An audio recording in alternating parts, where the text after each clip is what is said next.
నమ్ముకున్న భూమి తల్లి నిన్ను అడుగుతున్నదో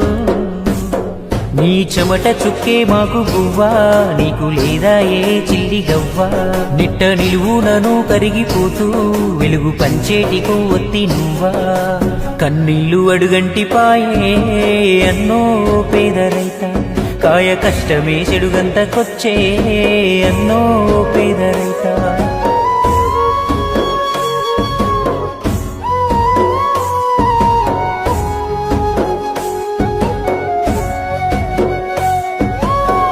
కాస్త భూమి కుదబెట్టి తెచ్చావు అప్పు గిట్టుబాటు ధర లేకుంటే ఎట్ట తీరుస్తావు చెప్పు సర్కారు ఏదైనా ఏమొచ్చే నీలోన మార్పు ఆ పురుగు మందే నీకు పరమాన్నము ఎంతసేపు మాకు అందించి సోన